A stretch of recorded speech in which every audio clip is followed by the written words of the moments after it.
Good afternoon, everyone. Coach Marlin would like to be here, but he pulled a Nick Saban. After we clinched the championship on Saturday, he got in a car and went recruiting, giving up this Sunday, which is the only day you have a chance to decompress and get ready for the next week. But he went over to the Panhandle to recruit, and he's coming back at some point today. Last week was a very challenging week for the Cajuns, going on the road to Troy, a team that can score from several different positions, from several different players. And then obviously at South Alabama, we haven't had a great deal of success, so we knew it was going to be a challenging week. Our kids responded. Obviously, we clinched the regular season championship, and now we're looking forward to Arkansas State on Thursday. That's our focus, and with that, I'll take questions. How much did clinching everything early like you guys did allow you to take this week to kind of maybe refine things and work on what you need to, not only for this week, but also heading into the tournament?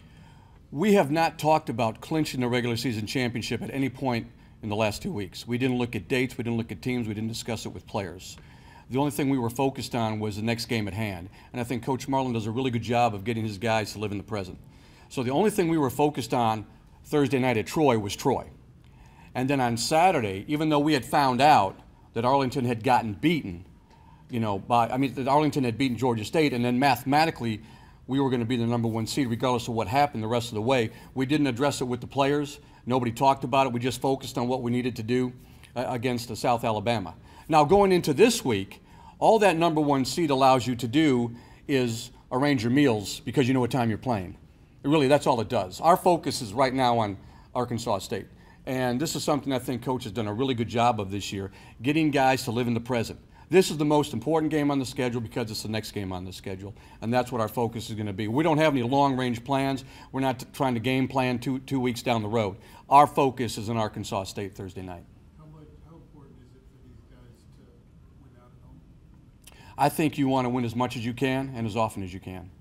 And I think that we want to continue to maintain our momentum going into the conference tournament. So, once again, living in the present, which is something Coach has preached all year long, it's very important that we give our best effort. And Coach isn't concerned with if we win or lose. He's more concerned with how we play and playing to the best of your abilities and doing what you need to do as an entire team, which, came out in a big way against South Alabama with some bench guys having big first halves. Everybody buying in and understanding that this is what we need to do to get better. We're not concerned about winning and losing. We're concerned about getting better.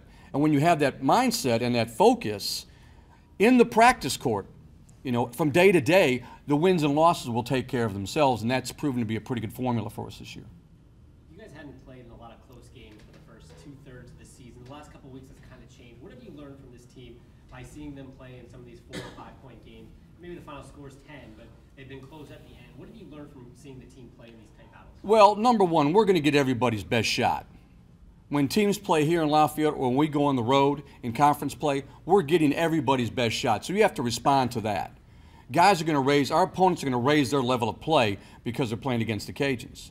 And I think our guys have done a really good job of all year responding to that. This past week put us in some situations on the road that I think will benefit us come conference tournament time. Troy, as I said, very talented team. They can score on different levels from different guys. And we knew they were going to be a tough game. We knew that going in. And sure enough, they were. They shot the ball very well from the three-point line, especially in the second half. And that can put real pressure on your defense because you're giving up threes trying to get twos. And our guys maintained their poise and composure, and they were able to get a tough road win only by 5 points. Now you go to South Alabama, a place we haven't won or played well traditionally at. All right, they come out the first half, and the Davis kid who made 6 threes all year is 5 for 6 from the three-point line. So once again, they put some pressure on us in the first half, but having said that, we go into the half with a lead. And that was because of our bench play.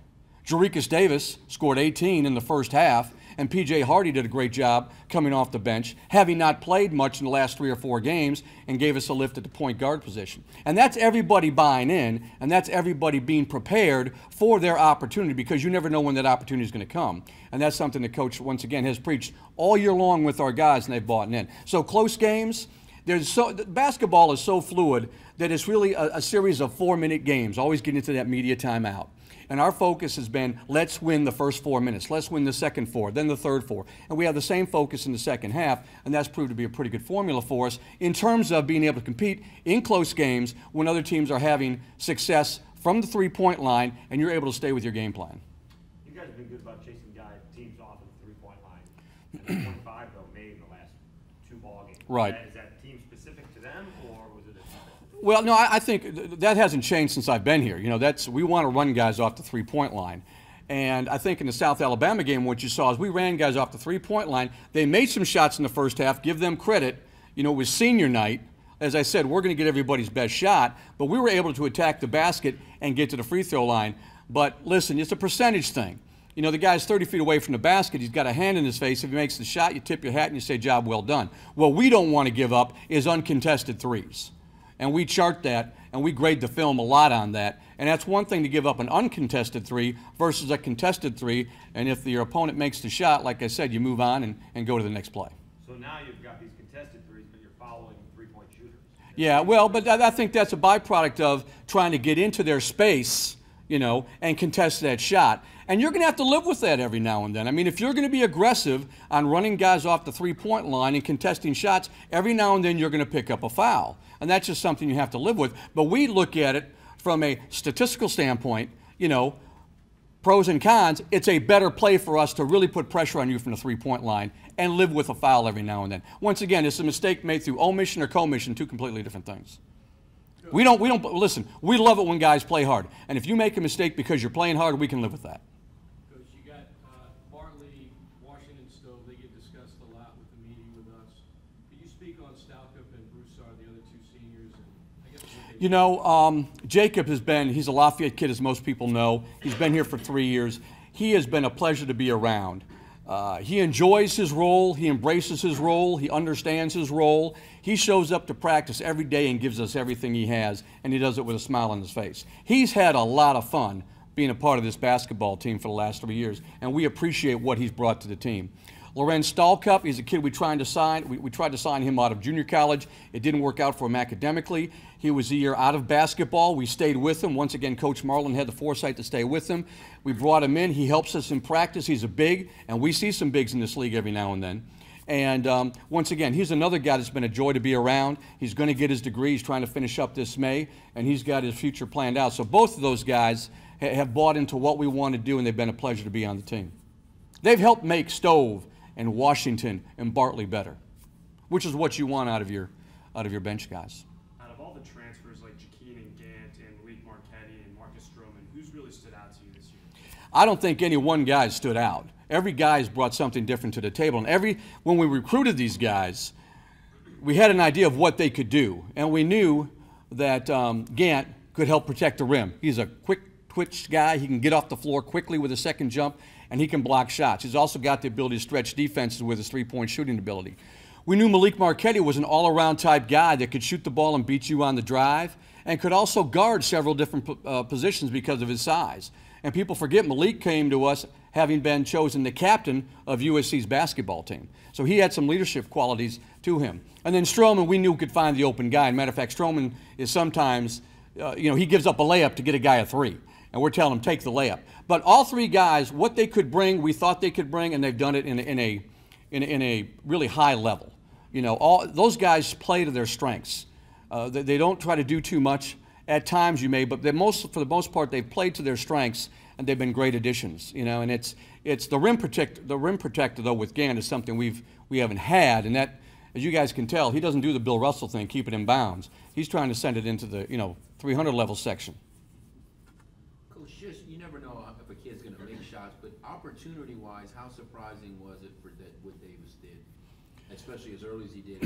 Jarikas has been really good in practice, and matter of fact, leading up to this week, or leading up to last week's games, he was really good in practice, and he was making a bunch of shots. And when his number got called, once again, being prepared, being ready, he was willing to answer the call. And when he made his first shot, he's the kind of guy that can really get on a roll after he makes his first shot, and we've seen him do that in practice. So we knew he had that capability in him. And P.J. Hardy has been steady in practice as well, waiting for that opportunity. And he kind of gets lost in the deal because Jerica scored 18 points. But PJ was terrific at the point guard position, got to the free throw line a bunch and scored 8 points, I think, in 5 or 6, 7 minutes of action in the first half. Both those guys, though, played well in practice. Once again, practice is your preparation, opportunities when the coach calls your name, and those guys answered the call. You guys have talked about not looking ahead. Did you guys at least take a little bit of time to take a step back and kind of appreciate what you accomplished after Saturday? Well, here's the thing. What have we accomplished? And this is something we've told the kids. You haven't accomplished anything yet. And with the win on Saturday, we realized we're the #1 seed. We are the regular season champion. We understand that. That is a huge accomplishment. Hasn't happened since 2000 around here, right? And we're doing it in a fashion that is sending a statement, okay? But we haven't focused on that. We focused, and once again, I think Coach has done a great job of living in the present, and focusing on the next game. Not winning and losing, but getting better. And after the game, it was kind of interesting. Right after the game, the guys knew what they had done, and there was some excitement on the court. We got into the locker room, and it was really subdued. It was business as usual. There wasn't anybody flying around, high-fiving, doing chest bumps and all that sort of thing. They just were in their seats. Athletic Director Brian Maggard came in, told them job well done. Coach told them job well done, and get ready for Arkansas State. So it was a very business-like attitude in the locker room after securing the regular season championship. And I think that tells you something about our players' mindsets and what the coaching staff has been able to do in growing these guys throughout a long basketball season. So that individual focus, that team focus, and once again, it starts with your head coach, on living in the present has really paid off. What is your preference, and what do you see as the pros and cons of having a conference tournament at neutral site versus on-campus sites? Well, I'm an assistant, so I don't have a preference. No, I think that I think New Orleans is a great city. It's a destination city. I think there is a different dynamic when you have the tournament on your campus. I know when Coach Marlin was at Sam Houston, that's the way the Southland did it. They got the Final Four teams and went to a neutral site. I think there's pros and cons to both. I don't necessarily think that one is better than the other, but it's two different dynamics. And from what I understand, that the tournament's going to be in New Orleans for the next couple of years at least. From what I understand, now that may be wrong, but it's two different dynamics. Each is unique in its own case, and I think a place like Lafayette, I think, would be really a heck of an environment for kids to come. Not just our fans, but I think for other teams. But also, New Orleans is a great city, destination city. New Orleans is, when you think of New Orleans, you think of championships, whether it's the NFL or the Sugar Bowl or basketball, and it's a pro city. So I think there's two different dynamics, and like I said, I'm not allowed to have a preference. I can have an opinion, but it's not worth much. I just want to make sure I heard you right. Did you say Coach You Marlin? probably didn't. Right. Coach Marlin doesn't care about winning or losing? No. The focus isn't on winning or losing. The focus is on preparation, all right, and playing to your abilities, to maximizing your abilities, and the wins and the losses will take care of themselves. So you care about the winning and the losing, of course. It's a bottom line business. But the focus isn't on winning or losing. The focus is on getting better every day. So yeah, you don't. If you care about winning versus getting better, you make mistakes. If you focus on losing as opposed to getting better, you make mistakes. Guys don't maximize their potential, and then you can get yourselves in all kinds of worry. But no, it's the focus on the here and now and getting better as a team and getting better as individuals.